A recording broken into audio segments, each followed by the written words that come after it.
자, 박식한 동료는 어떻게 생각하시나? 손다이크가 나를 쳐다보며 물었다. 내가 종종 말했듯이 먼지의 증거적 가치는 과소평가되기 십상이지. 그냥 눈으로 봐서는 알 수 없어. 예를 들어 탁자 위에 먼지를 모으면 특색 없는 가루일 뿐이지만 현미경으로 보면 명확한 물질들이 식별할 수 있는 조건.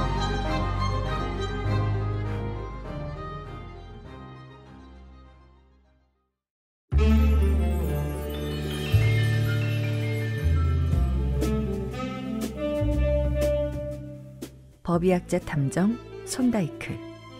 어느 방탕자의 로맨스 2부. 먼지의 선물.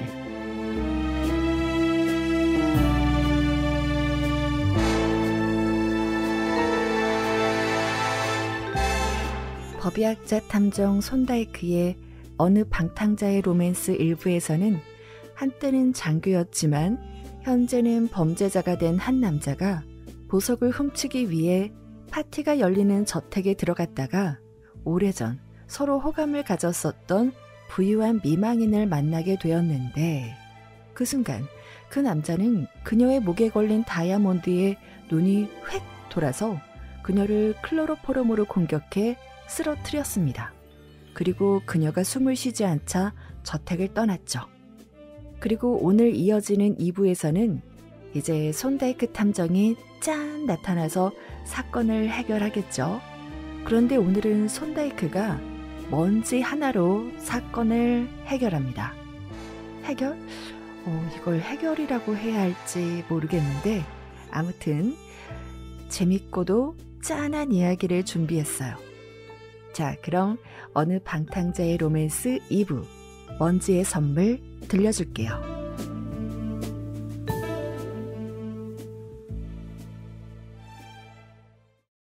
이 책 들어봤니?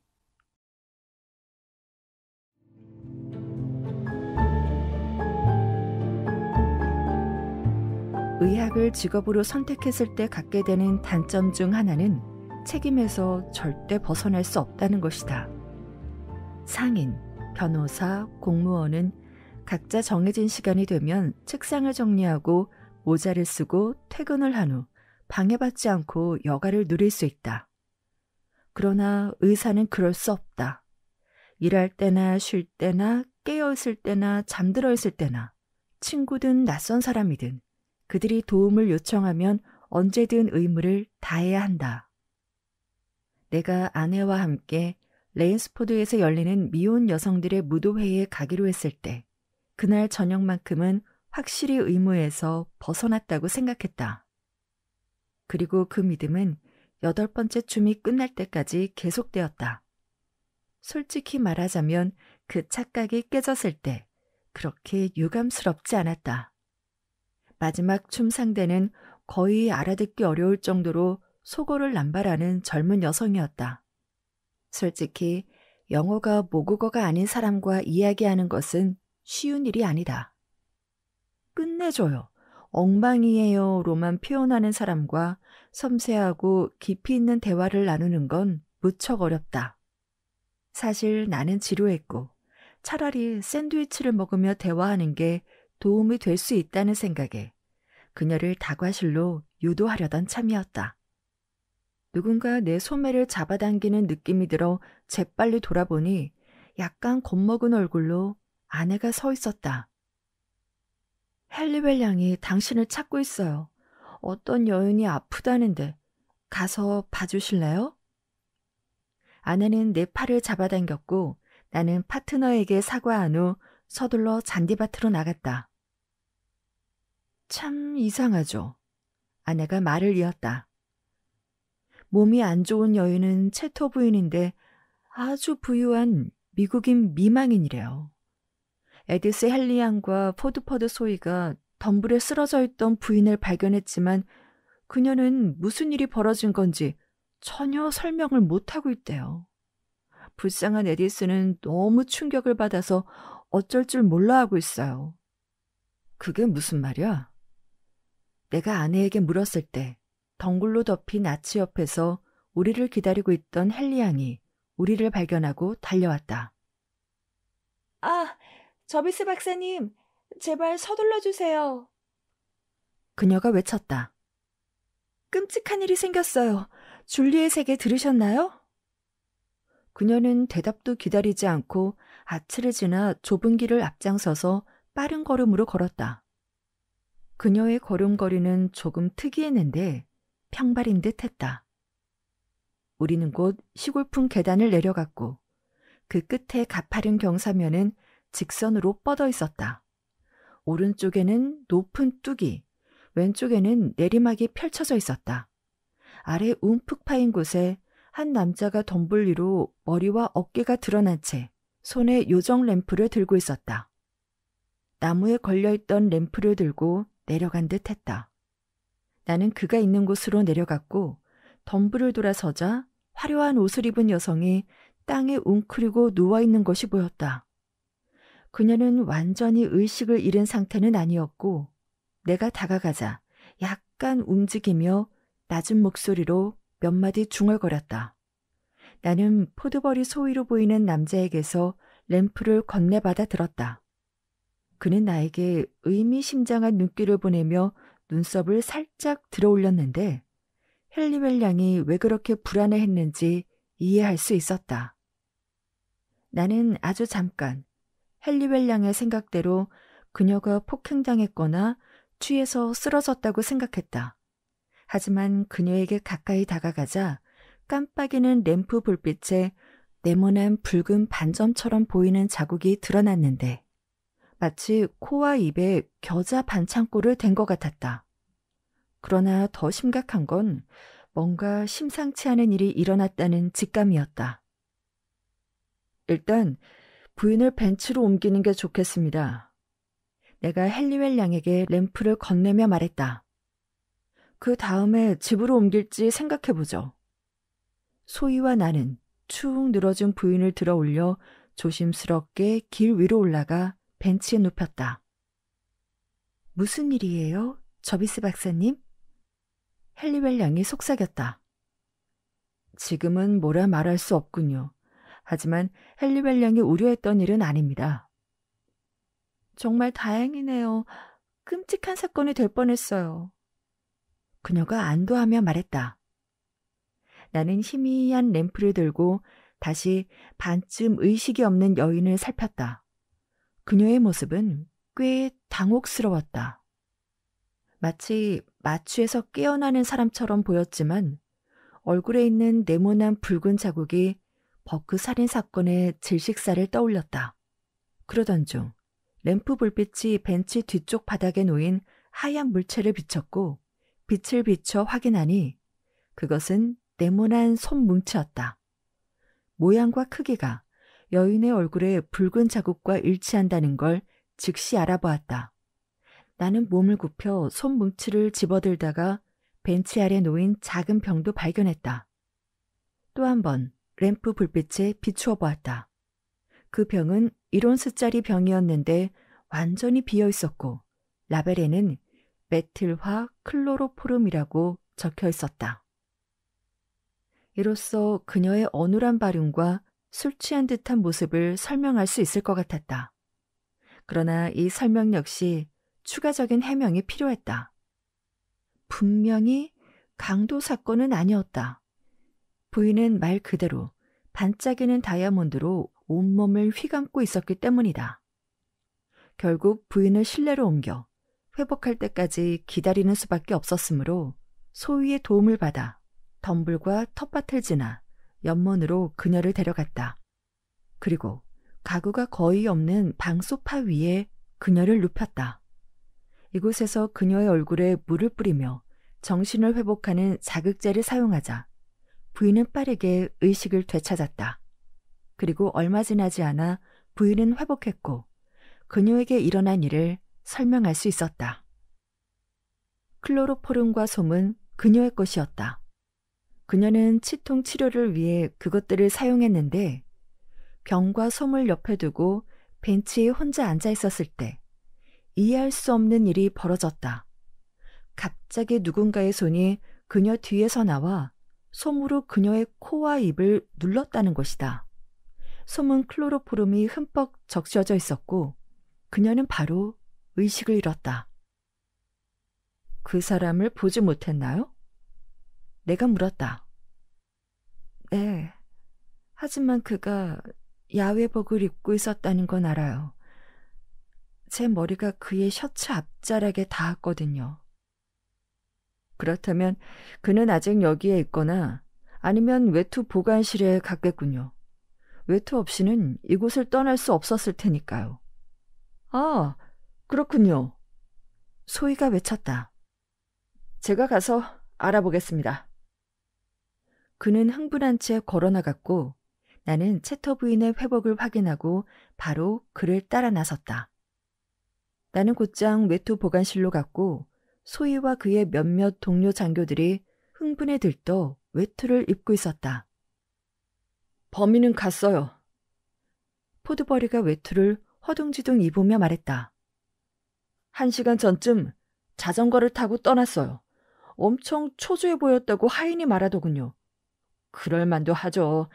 우리가 차로 그를 쫓을 건데 같이 가실래요? 아니요. 나는 환자 곁에 있어야 할 것 같군요.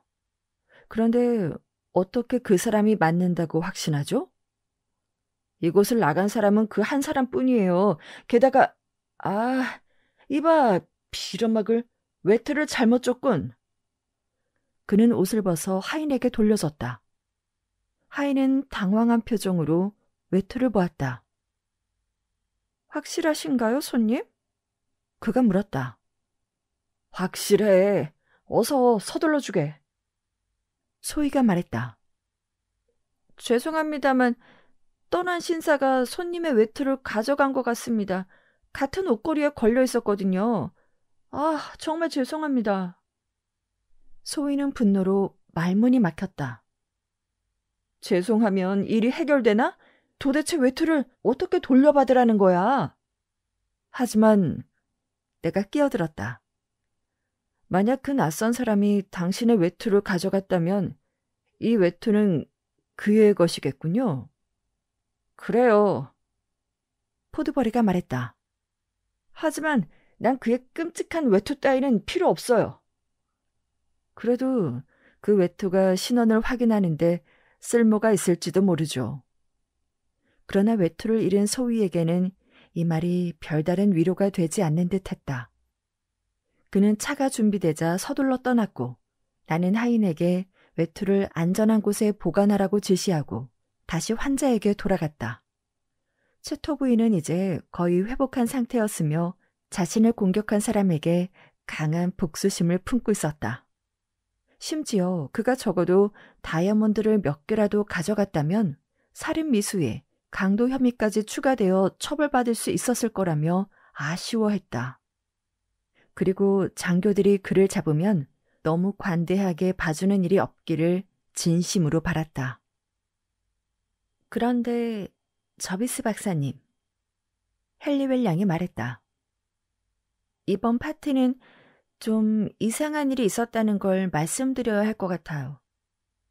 해링턴 베일리 씨라는 분이 세실 호텔에서 편지를 보내 파티 참석 의사를 밝혔어요. 그런데 이 파티를 준비한 누구도 그런 이름의 신사를 초대하지 않았거든요. 그들에게 물어보지 않았나요? 내가 물었다. 네, 사실은 그녀가 대답했다. 함께 파티를 준비했던 워터스 양이 갑자기 해외로 떠났는데 우린 그녀의 주소를 몰랐어요. 그래서 혹시 그녀가 그분을 초대한 걸 수도 있어서 제가 나서기가 좀 곤란했어요. 그래서 지금 너무 후회돼요. 우리가 범죄자를 들여보낸 걸지도 모르니까요. 하지만 왜 그가 채터 부인을 해치려고 했는지 도저히 상상이 안 돼요. 확실히 미스터리한 사건이었다. 그리고 1시간 후 수색대가 돌아왔을 때도 그 미스터리는 풀리지 않았다. 자전거 바퀴 자국을 따라 런던으로 3km 정도 추적했지만 교차로에서 다른 자전거 바퀴 자국과 뒤섞여 더 이상 추적할 수 없었다. 장교들은 한동안 헤매다가 결국 추적을 포기하고 돌아왔다. 따라서 채터 부인, 포드버리 소희가 미안한 듯 설명했다. 그자는 적어도 1시간이나 먼저 출발했으니 지금쯤이면 런던 근처까지 갔을 겁니다. 그러니까 당신 말은 그 악당이 그냥 멀쩡히 도망쳤단 말인가요?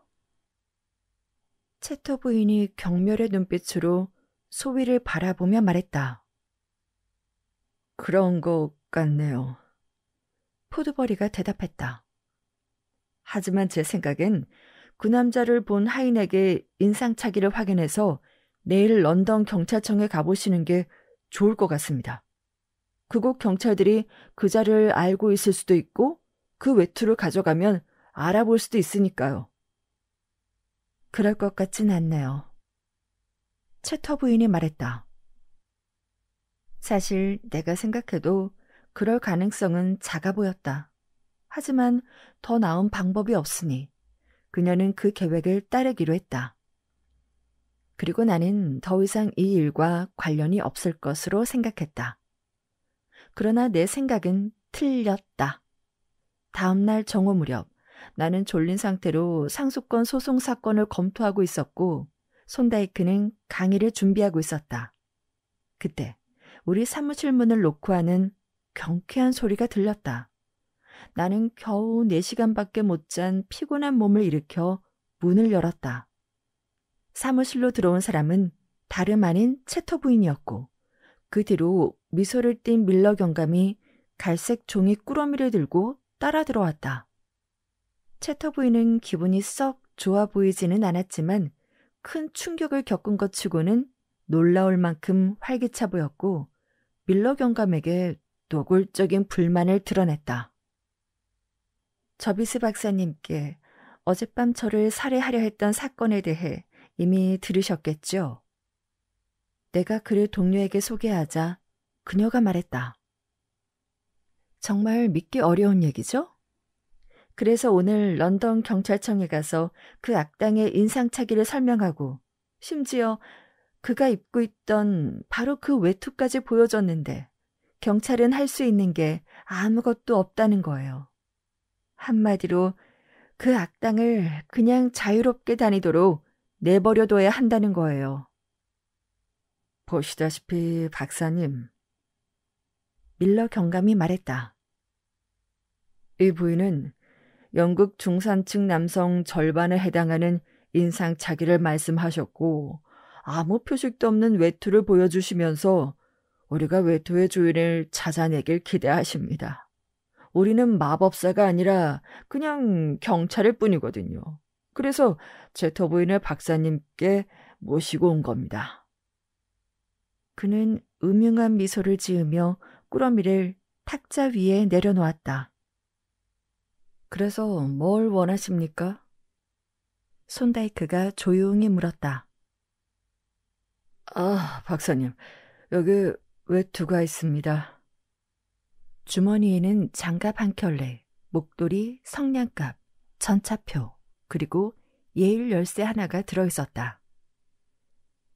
채터 부인은 이 외투가 누구의 것인지 알고 싶어 하십니다. 그는 약간 당황한 듯 의뢰인을 힐끔 쳐다보면서 봉투를 열었고 손다이크는 미소를 띤 채 그를 지켜보았다. 거참 친절하시군요, 밀러. 손다이크가 말했다. 하지만 제 생각에는 점쟁이를 부르는 게 더 나을 것 같은데요? 이 말에 밀러 경감의 태도가 진지해졌다. 솔직히 말씀드리자면 박사님, 밀러가 말했다. 이 외투를 한번 봐주셨으면 합니다.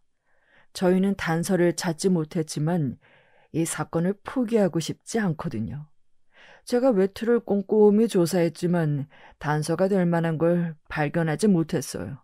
하지만 박사님은 아무것도 놓치지 않는 분이시니 혹시 제가 놓친 무언가를 발견하실지도 모릅니다.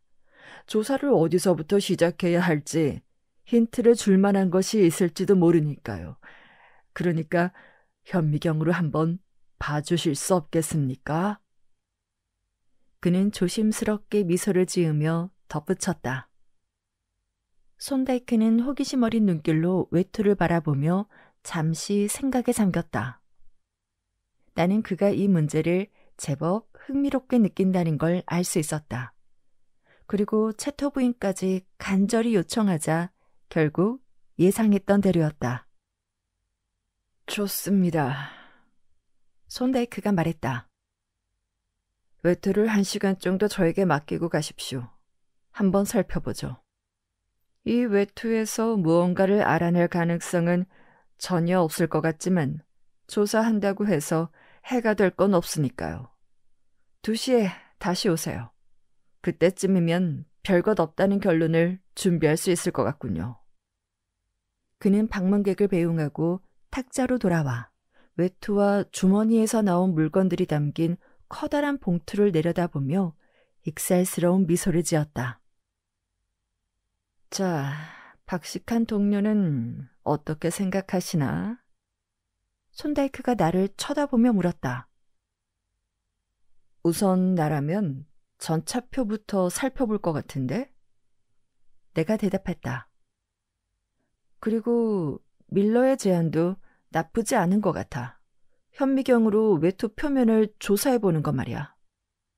그럼 우선 현미경으로 살펴보지. 전자표는 편견이 생길 수도 있으니까. 전차는 어디서든 탈 수 있지만 외투에 묻은 실내 먼지는 대개 특정 장소와 관련이 있으니까 말이야. 그래, 하지만 그 정보가 명확하지 않을 수도 있어. 맞는 말이야. 손다이크가 외투와 봉투를 집어 실험실로 가져가며 동의했다. 하지만 저비스, 내가 종종 말했듯이 먼지의 증거적 가치는 과소평가되기 십상이지. 그냥 눈으로 봐서는 알 수 없어. 예를 들어 탁자 위에 먼지를 모으면 특색 없는 가루일 뿐이지만 현미경으로 보면 명확한 물질들이 식별할 수 있는 조각으로 나뉘고 이 조각들은 종종 원래 떨어져 나온 덩어리와 정확하게 연결될 수도 있어. 물론 자네도 알 거로 생각해. 특정 상황에서는 먼지가 증거로 가치 있다는데 동의해. 내가 대답했다. 하지만 신원 미상의 남자 외투에서 얻을 수 있는 정보는 너무 막연해서 주인을 추적하는 데 쓸모가 있을까?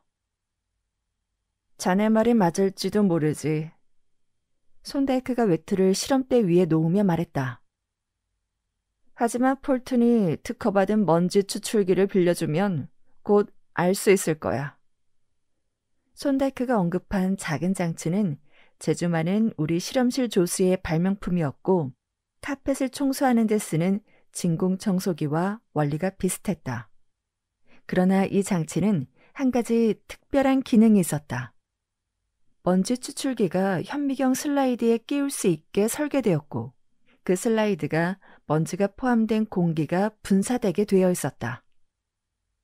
추출기가 자랑스러운 발명가에 의해 실험대에 고정되고 물에 적신 슬라이드가 추출기에 끼워지자 손다이크는 기구의 노즐을 외투 기세댔고 폴튼이 펌프를 작동시켰다. 그런 다음 슬라이드를 꺼내고 다른 슬라이드로 교체한 후 이번에는 노즐을 오른쪽 소매에 대고 폴튼이 다시 배기장치를 작동시켰다. 이 과정을 반복해 외투의 여러 부위에서 먼지가 묻은 슬라이드 여러 장을 얻은 후 각자 현미경을 설치하고 샘플을 관찰하기 시작했다. 아주 잠깐의 관찰만으로도 이 먼지는 흔하지 않은 물질들을 꽤 많이 포함하고 있다는 걸 알게 되었다. 물론 의류와 가구에서 나왔을 양모, 면, 기타 섬유 조각과 집, 껍질, 머리카락, 다양한 광물 입자 등 보통 온 먼지에서 발견되는 물질도 있었다. 하지만 이들 외에도 훨씬 많은 양의 다른 여러 물질이 있었다. 주로 식물에서 나온 것이고 다양한 형태의 특성이 있는 물질들이 있었는데 특히 여러 종류의 전분 입자가 많았다. 나는 손다이크를 힐끗 보았는데 그는 이미 연필과 종이를 들고 현미경에서 보이는 물질의 목록을 적고 있었다. 나도 서둘러 글을 따라 적었고 우리는 한동안 말없이 작업했다. 마침내 내 동료는 의자에 기대어 앉아 그의 목록을 읽었다. 정말 흥미로운 목록이군, 저비스. 자네 슬라이드에는 특별한 게 있었나?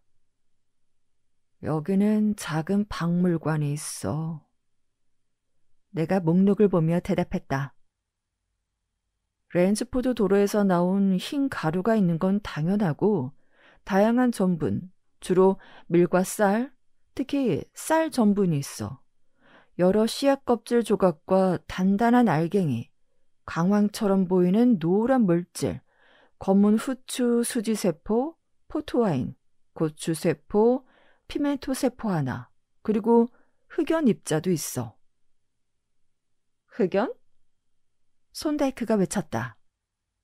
난 흑연은 못 찾았지만 코코아 흔적과 녹말 입자, 그리고 맥주 원료 성분을 발견했어. 흑연을 좀 볼 수 있을까? 나는 그에게 슬라이드를 건넸고 그는 흥미롭게 살펴보았다.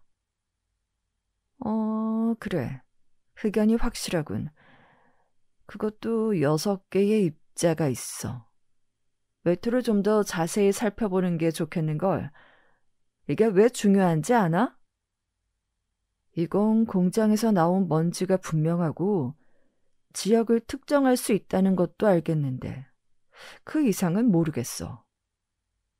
우리에겐 중요한 기준점이 있다는 걸 잊지 말라고. 내가 궁금한 눈빛으로 눈썹을 치켜 올리자 그는 덧붙였다. 예일 열쇠. 우리가 지역을 좁힐 수 있다면 밀러가 집집마다 현관문을 조사할 수 있어. 우리가 할 수 있을까? 난 잘 모르겠어. 나는 의심하며 물었다. 시도는 해볼 수 있지. 물론 어떤 물질은 외투 전체와 안팎으로 퍼져 있지만 흑연의 경우는 그 부위를 정확히 찾아내고 그 특이한 분포가 무엇을 의미하는지 생각해봐야 해. 손다이크는 종이에 대충 외투를 그리고 각 부분에 문자를 표시했다. 그런 다음 여러 개의 라벨이 붙어있는 슬라이드에도 각기 다른 문자를 적었다. 이렇게 하면 슬라이드에서 채취된 먼지가 어느 부위에서 나온 것인지 쉽게 확인할 수 있었다. 우리는 다시 현미경을 들여다보았고 새롭게 발견된 물질을 목록에 추가하면서 거의 1시간 동안 치열하게 검색한 끝에 모든 슬라이드를 검사하고 목록을 비교했다. 최종 조사 결과는 손다이크가 말했다. 외투 전체의 안팎 모드는 다음과 같은 물질로 고르게 분포되어 있다. 많은 양의 쌀 전분, 그보다 적은 밀 전분, 그리고 생강, 피멘토, 계피 전분 소량, 계피의 인피섬유, 여러 종류의 씨앗 껍질, 후추의 석세포, 그리고 수지세포와 생강색소와 같은 비슷한 다른 조각은 강황은 아님. 그 외에도 어깨와 오른쪽 소매에는 코코아와 홉의 흔적이 있고 어깨 아래 뒤쪽에는 소량의 흑연 조각이 몇 개 있다. 이것이 외투에서 얻은 자료이며 이것들은 단순한 먼지가 아니라 몇 달 동안 반복적인 솔질로 인해 옷감에 스며든 먼지로 진공장치가 아니면 제거할 수 없는 먼지라는 것을 기억해야 한다. 분명히 내가 말했다. 외투 전체에 묻어있는 입자들은 평소 외투가 걸려있는 장소에 공기 중에 떠다니는 먼지인 것 같아. 흑연은 분명히 의자에서 묻은 거고 코코아와 홉은 그 사람이 자주 지나가는 어떤 공장에서 묻은 것 같은데 왜 오른쪽에만 묻었는지는 잘 모르겠어. 그건 시간 문제야. 손다이크가 말했다.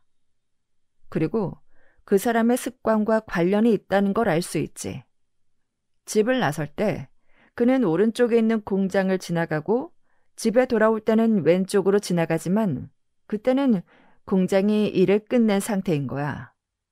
어쨌거나 첫 번째 그룹의 물질이 더 중요한데 그의 거주 지역을 알 수 있으니까. 그는 노동자나 공장 직원은 아니야.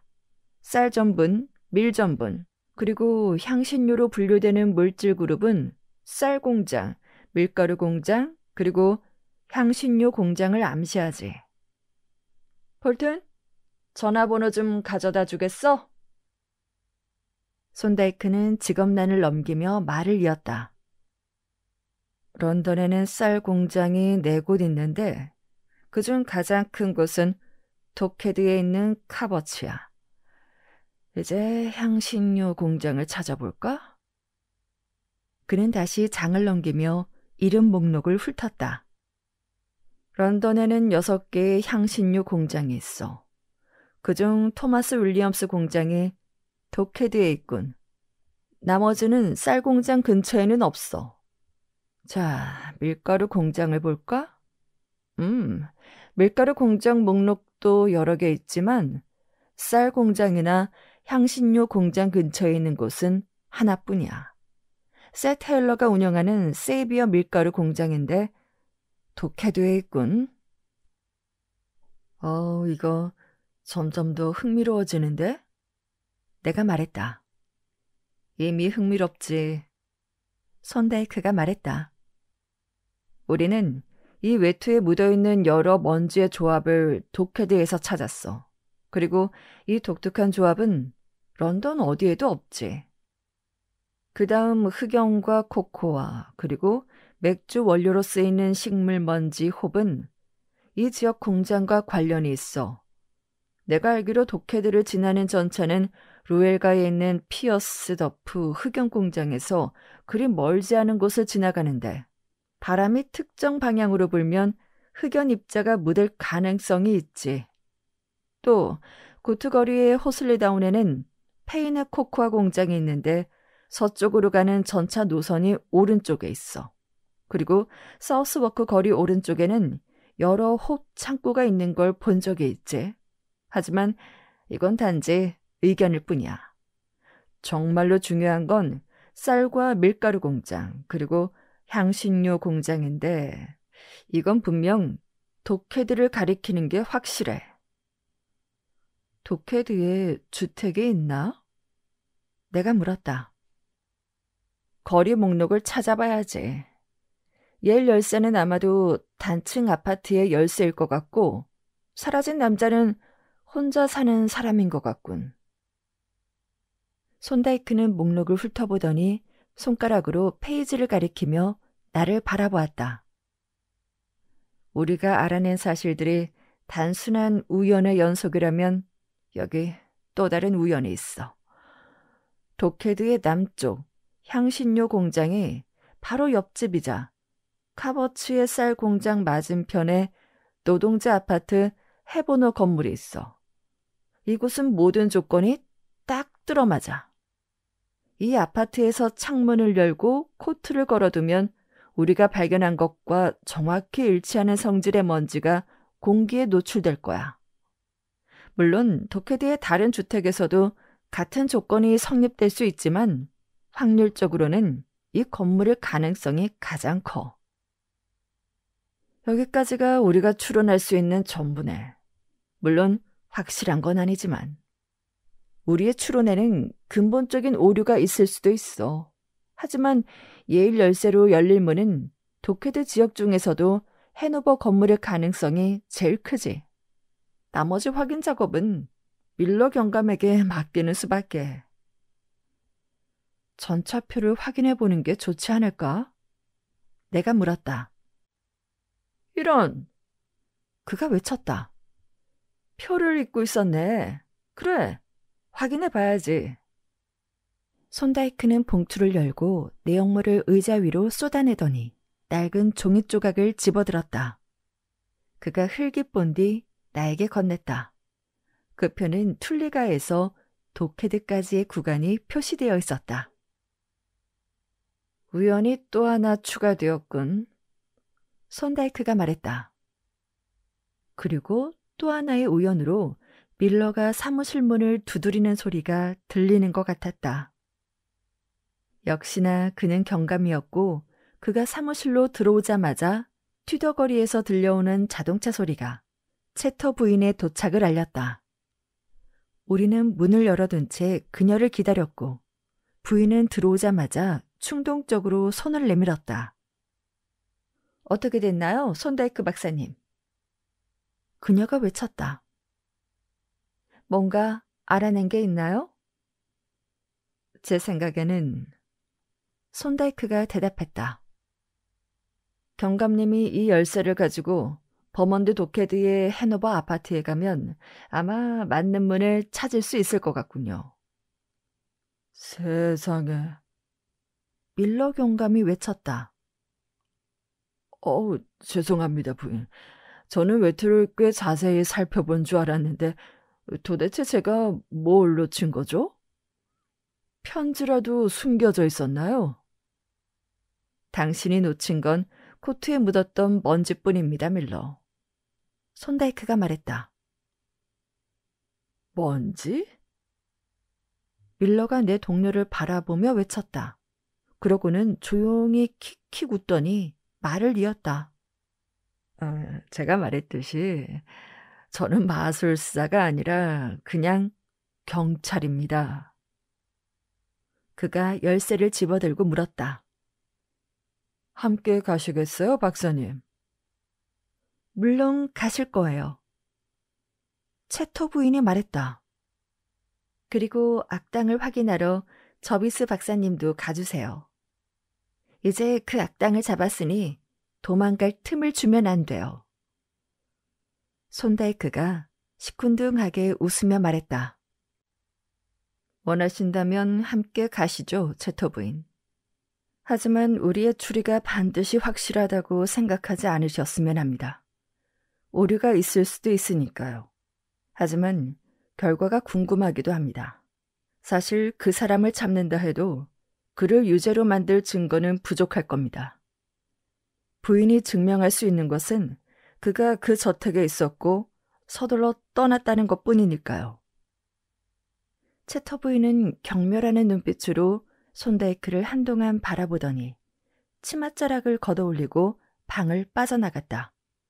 평범한 여성이 가장 싫어하는 남자가 있다면 너무 이성적이고 합리적인 남자일 것이다.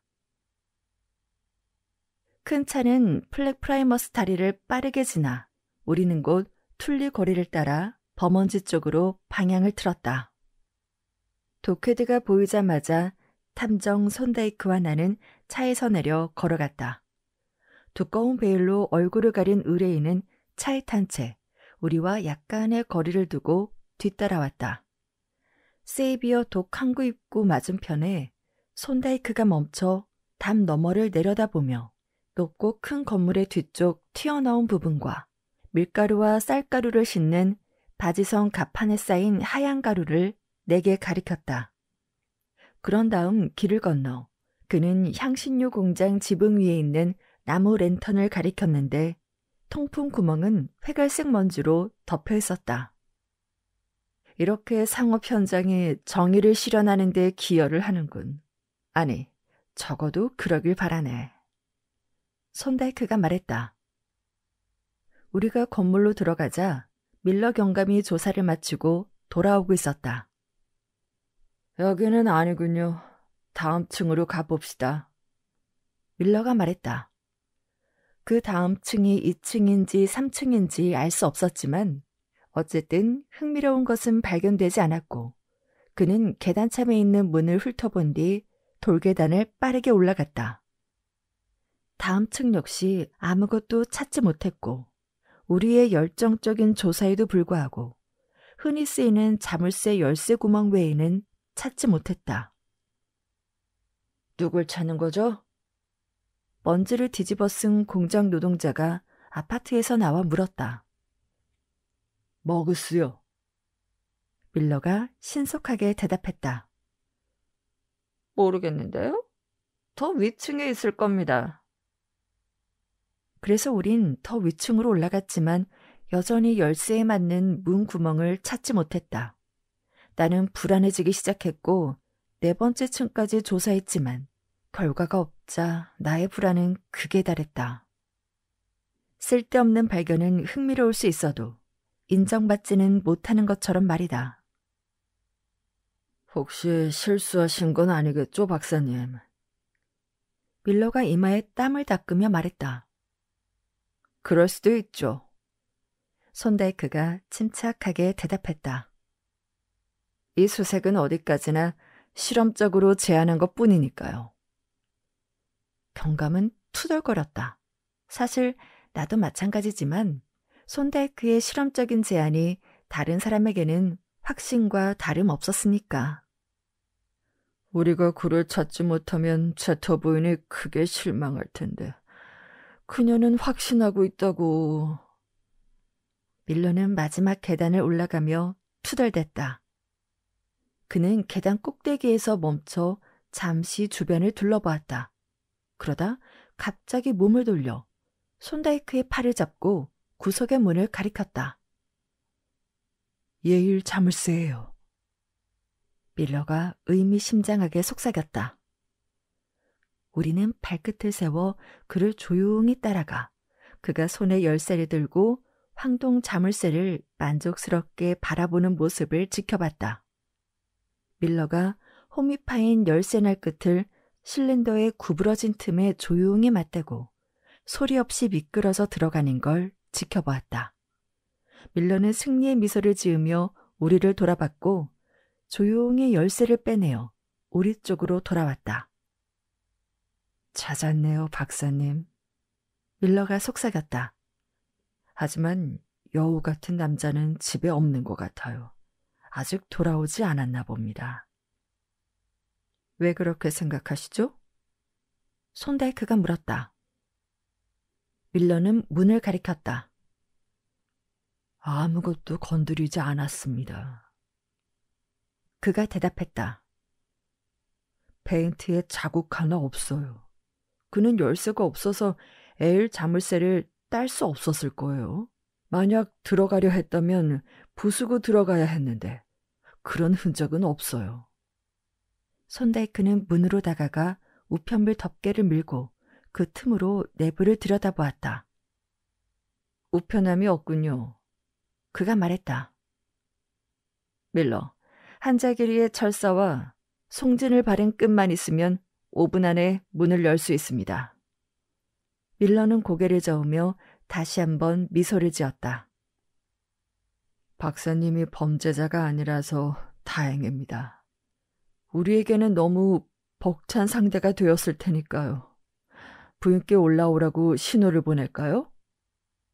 나는 복도 난간으로 나가 대기 중인 자동차를 내려다보았다. 채터 부인은 건물을 뚫어지게 올려다보고 있었고 그 주위에 모인 사람들이 그녀가 응시하는 대상을 번갈아 바라보고 있었다. 나는 손수건으로 얼굴을 닦았다. 우리가 약속한 신호였다. 그러자 그녀는 즉시 차에서 내려 빛의 속도로 복도에 모습을 드러냈다. 얼굴은 붉게 상기되고 숨이 찬 상태였지만 그녀의 눈에서 전투의 불꽃이 이글거리고 있었다. 그의 아파트를 찾았습니다, 부인. 밀러가 말했다. 이제 들어가려는데 폭력을 쓰실 생각은 없으시죠? 그는 부인의 사나운 표정을 보고 약간 불안해하며 덧붙였다. 당연히 그럴 생각은 없어요. 채터 부인이 대답했다. 미국에서는 여성이 직접 복수할 필요가 없죠. 당신들이 미국 남자라면 저 악당을 그의 침대 기둥에 매달아 버렸을 거예요. 우리는 미국 남자가 아닙니다, 부인. 경감이 차분히 말했다. 우리는 법을 준수하는 영국 남자고 게다가 모두 법 집행관들입니다. 이 신사분들은 변호사이고 저는 경찰관이죠. 이렇게 미리 경고한 후 그는 다시 열쇠를 꽂고 돌려 문을 열었다. 그리고 우리 모두 그를 따라 거실로 들어갔다. 제가 얘기했죠, 박사님? 밀러가 문을 조용히 닫으며 말했다. 그는 아직 돌아오지 않았어요. 확실히 그 말이 맞았다.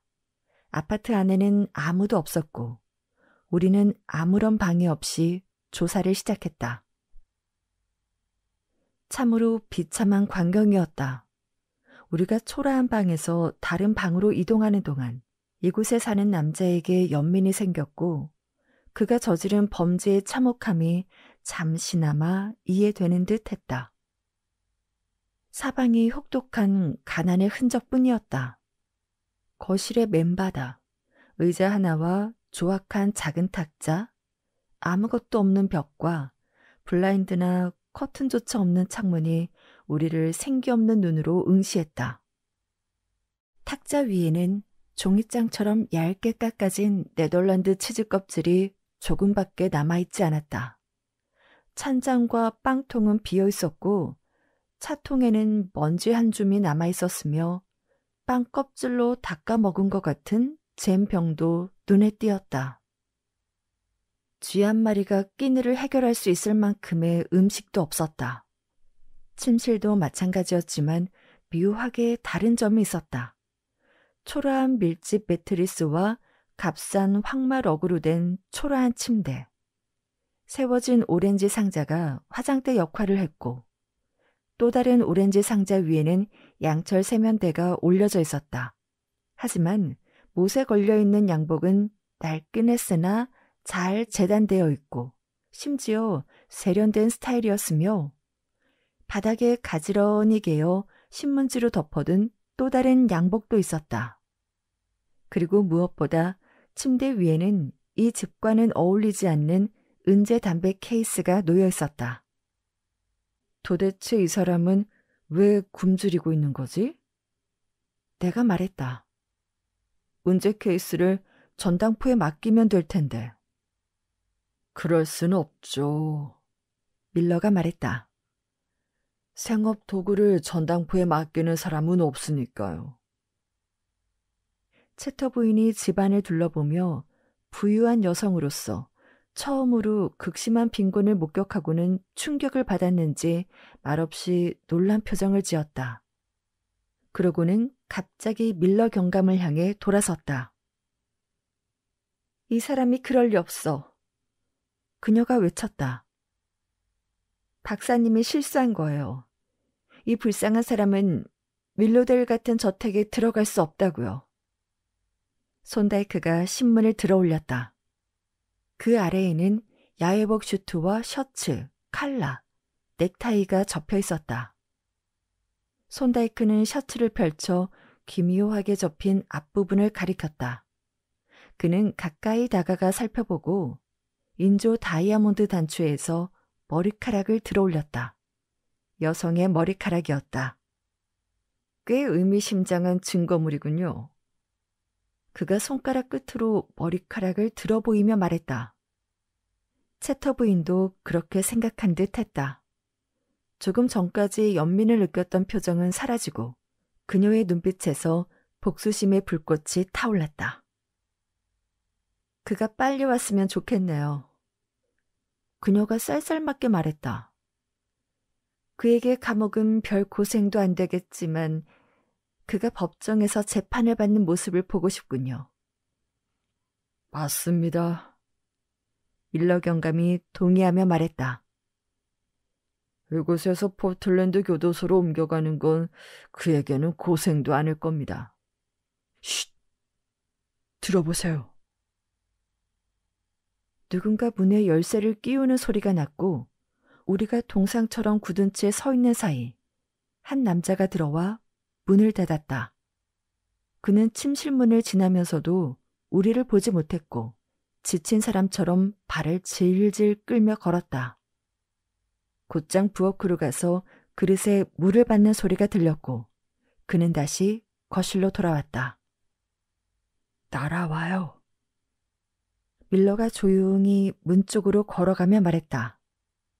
우리는 밀러의 뒤를 따라갔고 그가 문을 활짝 열자 우리는 그의 어깨 너머로 방 안을 들여다볼 수 있었다. 그 남자는 탁자에 앉아 있었는데 탁자 위에는 종이에 쌓인 빵 한 조각과 물 한 컵이 놓여 있었다.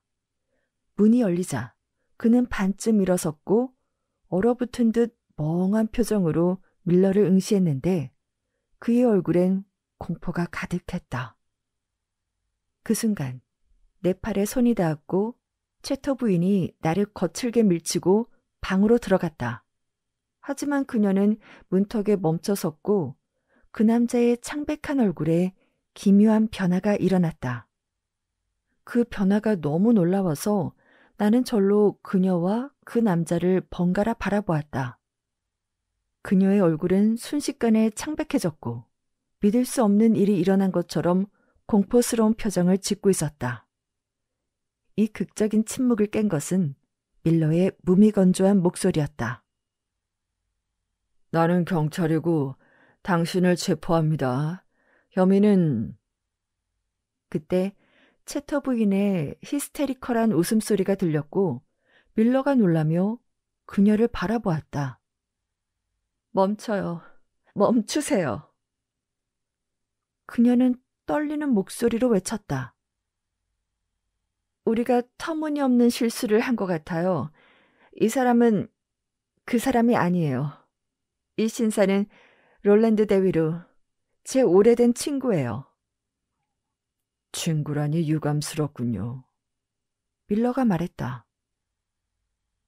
왜냐하면 부인에게 이 남자의 재판에 증인으로 나와달라고 요청해야 하니까요.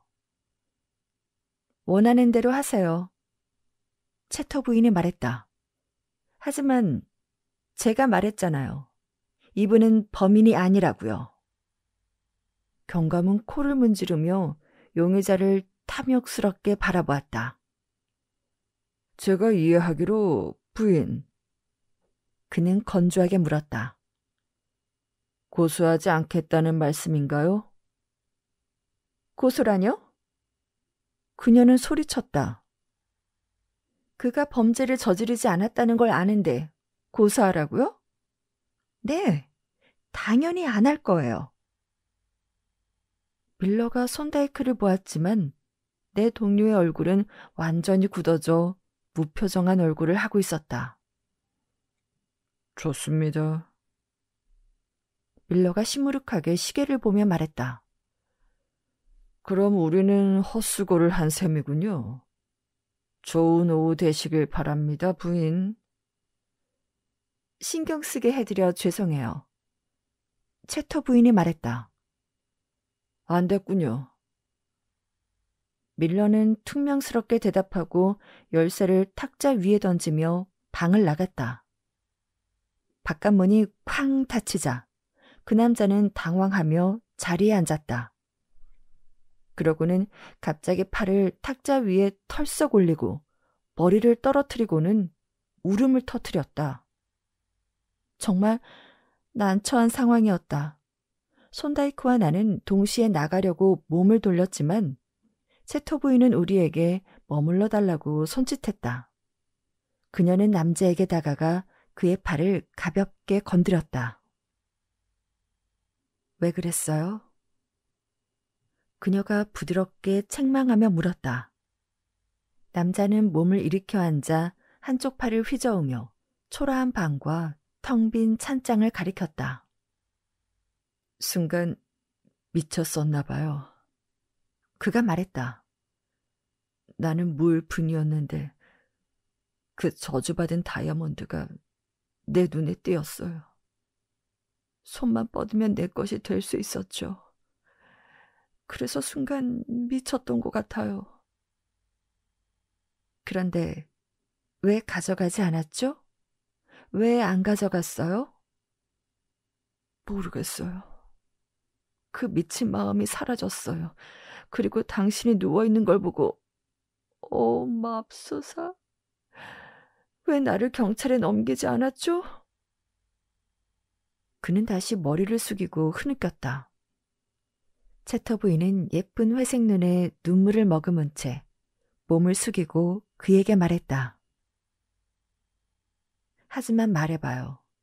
왜 다이아몬드를 가져가지 않았나요? 원했다면 가져갈 수 있었잖아요.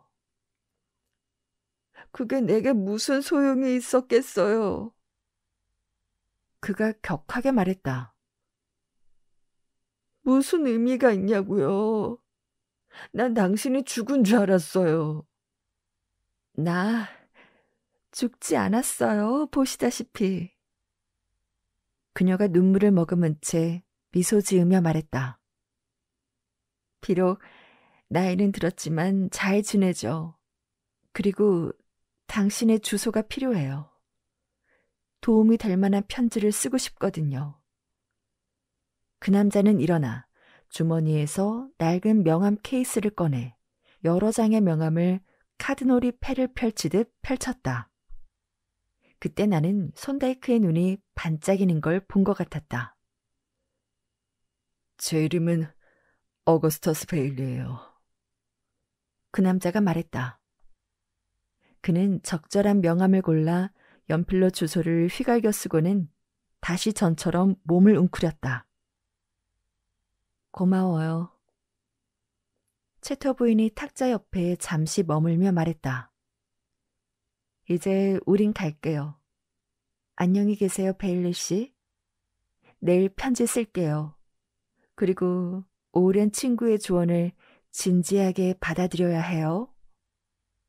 나는 그녀가 나갈 수 있게 문을 열어주었고 따라 나서기 전에 뒤를 돌아보았다. 베일리는 여전히 손을 팔 위에 얹고 조용히 흐느끼고 있었고 탁자 모퉁이에는 작은 금화더미가 놓여 있었다. 의사 선생님. 손다이크가 자동차 문을 열자 부인이 말했다. 아마 당신은 나를 감상적인 바보라고 생각하시겠죠? 손다이크는 평소보다 부드러운 표정으로 그녀를 바라보며 조용히 말했다. 기록된 바, 긍휼히 여기는 자는 복이 있나니.